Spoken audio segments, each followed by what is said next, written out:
Podcast and Channel, ngobrol berisi, bukan basa-basi. Sobat Yakan Lovers, hari ini kita akan membahas sebuah topik yang membanggakan, menginspirasi, dan tentu sangat dekat dengan perjalanan generasi muda kita. Nah, potensi besar musik di NTT sebagai kekuatan dalam membangun pendidikan unggul di tingkat nasional. Jika kita berbicara tentang musik, tentang Nusa Tenggara Timur, kita berbicara tentang tanah yang kaya harmoni, dari suara alam, lantunan budaya, hingga talenta-talenta muda yang bersinar. Musik NTT telah lama menjadi napas identitas dan kekuatan karakter masyarakat kita yang dikenal. Di tengah semangat Kementerian Agama melalui Asta Protas, khususnya pada pilar pendidikan unggul, ramah, dan terintegrasi, musik menjadi ruang pembentukan karakter, kreativitas, disiplin, dan kebersamaan. Musik bukan sekedar hiburan, musik adalah pendidikan itu sendiri. Pendidikan tentang harmoni, kerjasama, mentalitas juang, dan keindahan keberagaman. Hari ini, Sobat IAKN Lovers, kita kedatangan seorang tamu yang membawa harum nama IAKN Kupang dan Indonesia di panggung internasional. Dia adalah salah satu wajah muda berprestasi dari timur yang membuktikan bahwa talenta besar bukan hanya lahir di kota besar, tetapi juga dari kampus sederhana yang penuh dengan semangat. Selamat siang Kakak Martin Andreas Litik, selamat datang. Apa kabar Kak? Baik ya, puji Tuhan.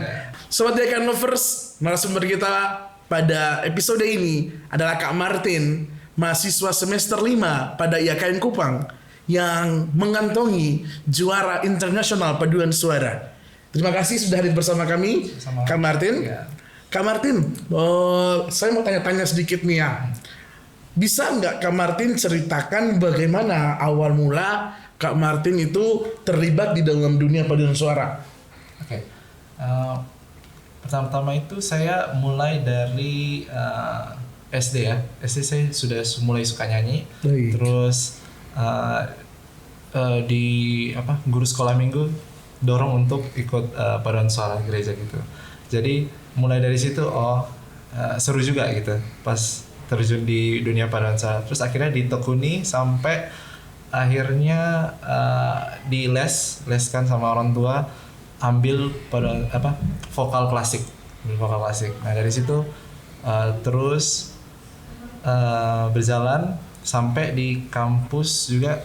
Sebelumnya saya juga sudah S1 di Jakarta dulu di Budi Luhur. Jadi di sana saya juga aktif bermusik. Lalu kami juga seringkali ikut perlombaan event gitu ya. Event gitu ya. Baik. Berarti memang sudah dari lama ya, sudah dari lama dipupuk begitu ya, dan akhirnya menjadi seperti sekarang begitu ya. Nah, apa yang menjadi inspirasi terbesar buat Kak Martin ya sehingga bisa mencapai level internasional gitu? Karena level internasional itu kan ya susah gitu ya Kak ya. Itu gimana Kak? Coba diceritain dulu. Inspirasi saya sebenarnya dari guru saya sendiri, karena saya lihat guru saya itu kan dia sampai S2, ngambil S2 di Jerman atau Belanda saya lupa, namanya Kak Farman. Dia guru nyanyi saya, jadi dia ambil konsentrasi untuk vokal gitu. Jadi saya lihat dia keren sekali. Jadi dari situ saya ambil inspirasi dari guru saya sendiri. Baik, jadi memang guru berperan besar ya betul. Dalam pengambilan itu. Benar bahwa kalau orang-orang luar kan biasanya pikir kan gini Kak, ngapain sih sekolah musik kan gitu kan? Betul. Ngapain sih sekolah vokal, orang udah bisa kan gitu kan? Apalagi khususnya NTT Kak ya. Karena kan tadi saya bilang NTT bahwa harmoninya dapat banget gitu ya. Tetapi hari ini Kak Martin menjelaskan bahwa inspirasi itu kadang-kadang datang dari tempat-tempat yang tidak terduga. Ya. Nah Kak, musik dan suara orang NTT itu kan dikenal unik dan penuh karakter, benar Kak ya? Dikenal unik. Nah, menurut Kak Martin nih, apa yang membuat musik NTT itu memiliki potensi besar untuk bersaing di tingkat nasional bahkan dalam skala global, Kak? Oke. Menurut saya karena ada karakter sendiri di suara orang NTT itu yang tidak ada di suara suku manapun. Jadi kalau kita dengar itu kayak mirip-mirip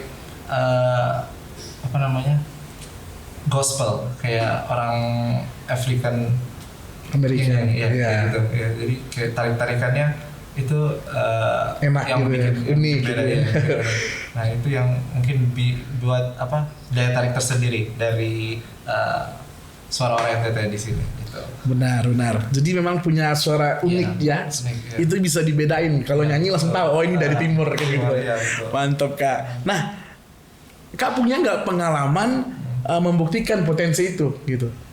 Waktu keluar atau gimana gitu orang langsung, dari NTT kan kayak tadi kita bilang. Nah itu yang pengalaman saya yang waktu kita ikut lomba internasional di Kamboja itu. Kan suara kita explore di folklore, di lagu daerah. Lagu daerah kita kan sangat kaya ya.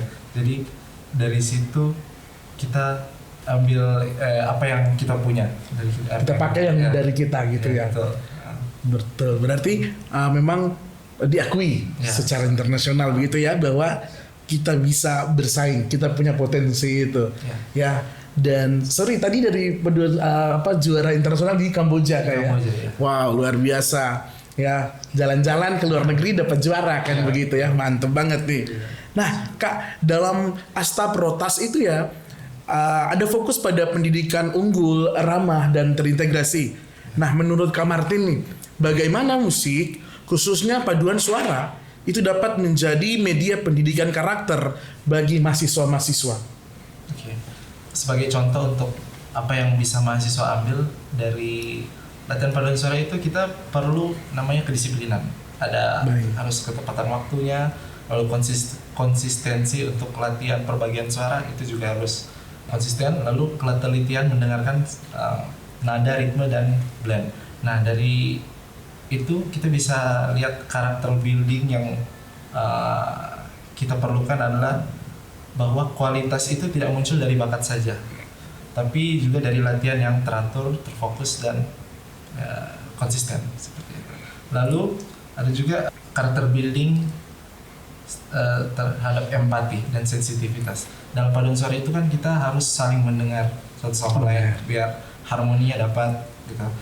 Terus menurunkan ego, ada yang orang pimpin di depan jadi kita harus mendengarkan.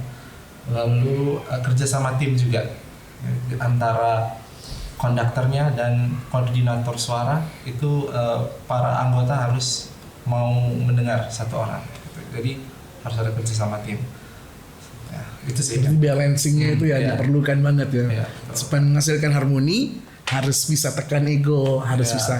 Mantep. Saya tertarik dengan karakter building yang Kak Martin bilang. Nah, apa nilai yang paling kuat, Kak, dari paduan suara dan musik ini? Apakah disiplin, kerja sama tim, kreativitas, atau ada hal-hal lainnya lagi?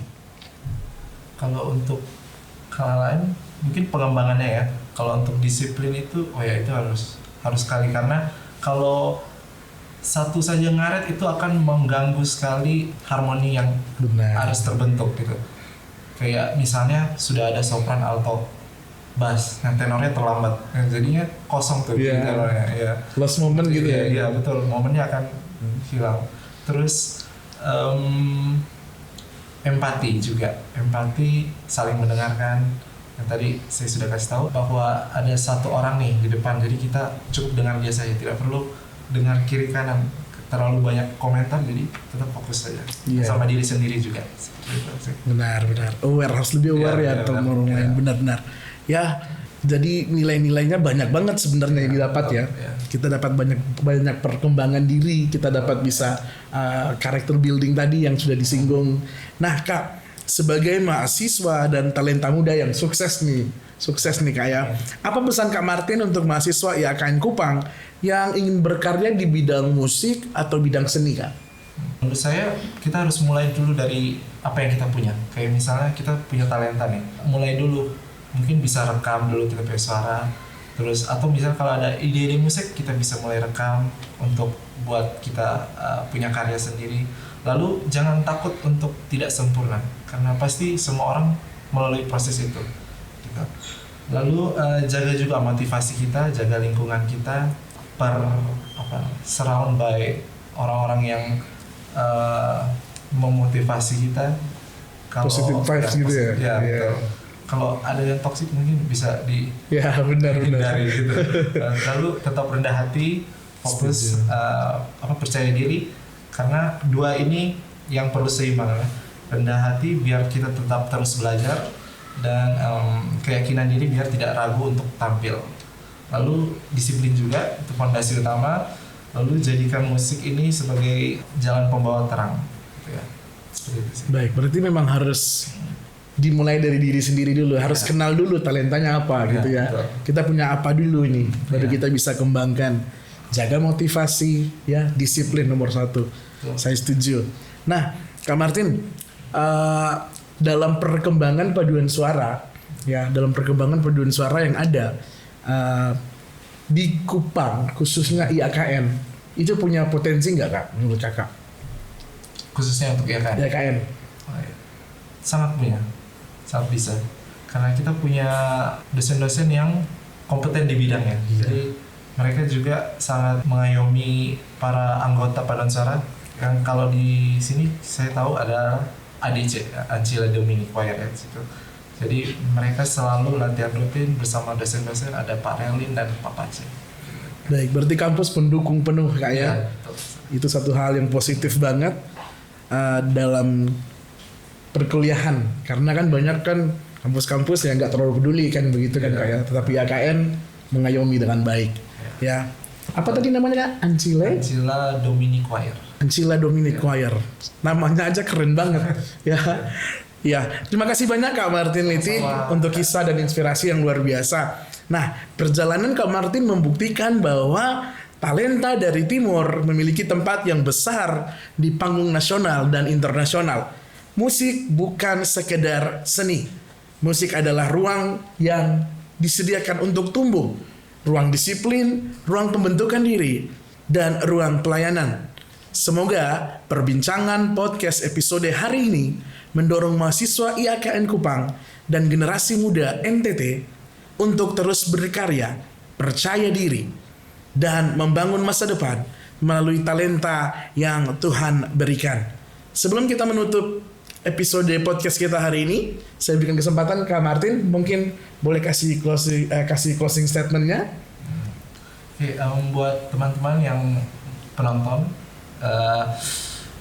saya cuma kasih satu statement ini.